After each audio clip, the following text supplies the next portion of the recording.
tadi dimulai dari jiwa yang 4. Ammarah, lawwamah, mulhamah, baru masuk mutmainnah. 4 aja udah cukup dulu sebelum yang 3 yang lain. Jadi taubat itu bukan saja dengan cara mencela maksiat kita. Taubat itu dengan cara tazkiyah, itu pertama. Lalu tahliyah yang kedua. Apa arti tazkiyah? Membersihkan diri dari yang kotor. Kita kalau mau sholat, tubuh kita kotor.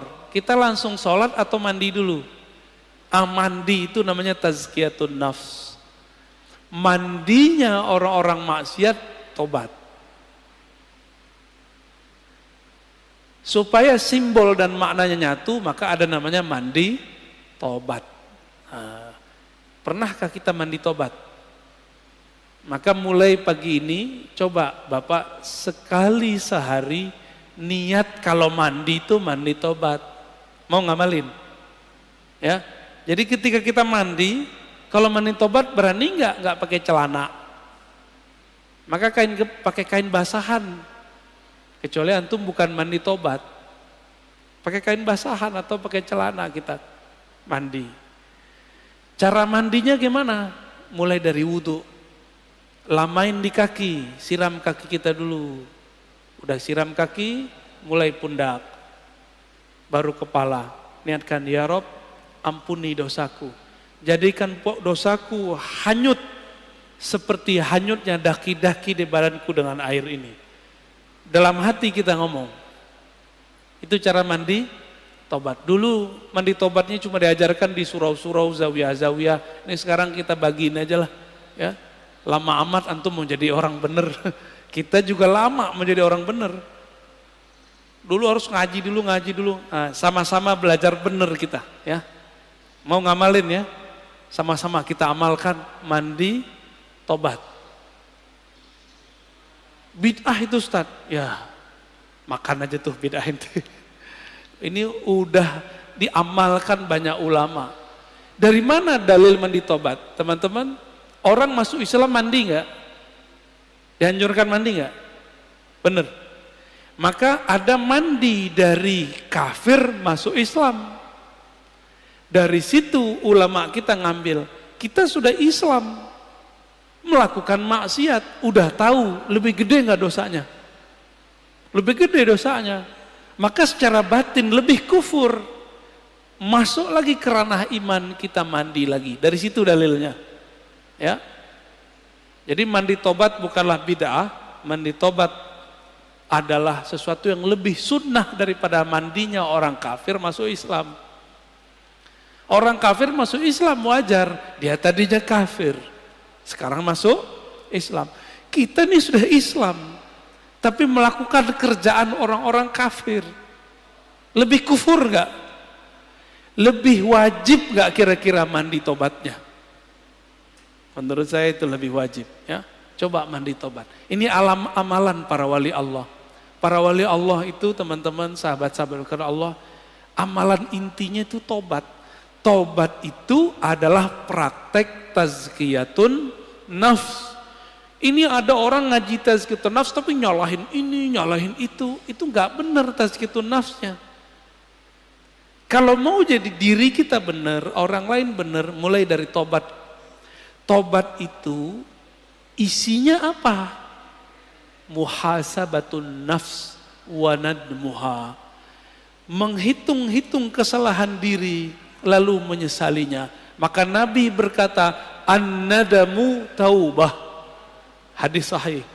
Yang disebut tobat itu kamu menyesali. Bagaimana mungkin menyesalinya kalau tidak pernah menghitung kesalahan diri sendiri? Pernah nggak ngitung kesalahan kita? Yang ada kita ngitung kesalahan orang. Kesalahan gitar, kesalahan musik. Musik lagi yang disalahin. Orang teman lagi yang disalahin. Itu di luar nggak ada. Minum khamar itu tua, kalau nggak diminum nggak masalah kan? Masalahnya antum minum itu aja. Baik. Tasawuf dalamnya apa? Mujahadatun nafs. Dalamnya lagi apa? Tazkiyatun nafs. Inti tazkiyatun nafs apa? Taubat.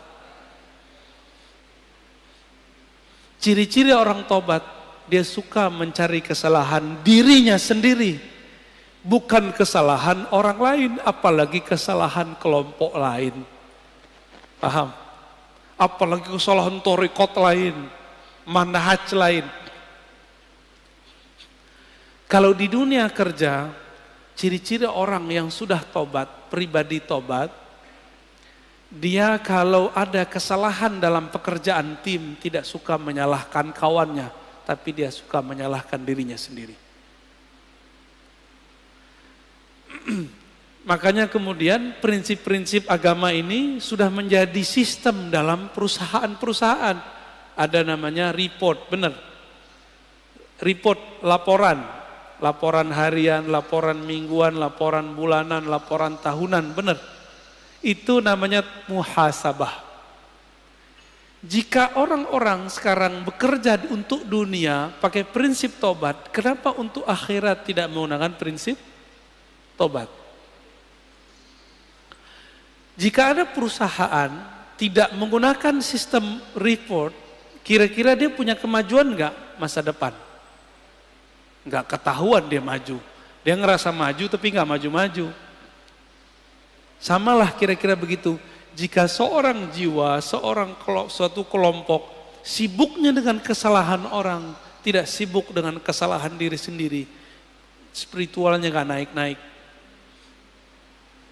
Ya, jumlah orangnya bisa tambah banyak, tapi jiwa mereka tidak berkualitas. Di dalam Al-Quran, Allah berfirman, "Wajahidu fillahi haqqa jihadih." Dan berjihadlah, bermujahadalah, ya. Mujahidu artinya bermujahadahlah. Fillah. Jadi ada dua, jihad itu fi sabilillah, sedangkan mujahadah fillah. Bisa bedain? Jihad di jalan Allah. Kita sedang memperjuangkan agama Allah, itu jihad fi sabilillah. Tapi kalau kita sedang melawan diri sendiri, itu namanya jihad fillah.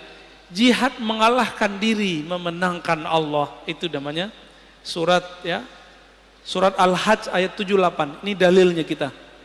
Kalau orang bertanya dalil, apa dalil mujahadatun nafs? Ini dia.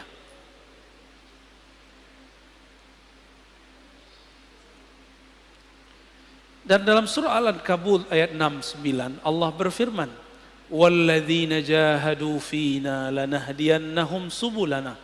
Orang-orang yang bermujahadah, yang bersungguh-sungguh melawan dirinya untuk mendapatkan ridho kami. Lanahdiyannahum subulana. La di situ bukan la tidak, tapi sungguh. Sungguh ada nun taukid di belakangnya. Sungguh-sungguh aku akan bukakan jalanku, akan tunjukkan subulana. Maka teman-teman, jalannya mujahadah itu banyak. Kalimatnya di sini subul. Apa arti subul? Jamak dari sabil. Subul, sabil artinya tariqah. Subul sama dengan turuk, artinya jalan-jalan. Banyak jalan. Berarti jalan untuk memperbaiki diri itu lebih dari satu, tidak hanya satu thariqah, bisa banyak thariqah. Tidak hanya satu manhaj, tapi banyak manhaj. Adapun ayat yang mengatakan la tattabi'us subul, jangan ikuti jalan-jalan, itu maksudnya jalan kemusyrikan. Adapun kalau sudah masuk ke dalam Islam, di situ banyak metodologi. Ini dia. Jadi kenapa thariqah itu banyak? Beda sahabat, beda thariqah. Sayyidina Umar itu kalau beliau salah, puasa 40 hari, tidak tidur 40 malam. Ada yang kuat thariqatnya Umar? Ada yang kuat thariqat Umar? Bid'ah enggak? Pernahkah Nabi mengajarkan kepada Umar, "Hai Umar, puasalah kamu 40 hari, janganlah tidur 40 malam." Ada nggak dalilnya? Pernah nggak Nabi ngomong? Enggak, Umar dapat 2 ayat ini langsung dipakai. Maka Umar itulah dalilnya, dan itu ada di Sahih Bukhari. Jadi 40 mujahadah, 40 khalwat, puasa siang hari, tidak tidur malam hari, bukan berarti itu over, bukan. Itu thariqahnya sahabat. Ini kita baru zikir 5.000 udah disebut riya. Ya. Kita baru kemudian gak tidur malam hari disebut berlebihan. Umar tiap malam gak bisa tidur. Karena dia merasa bersalah kepada Rasulullah sallallahu alaihi wasallam.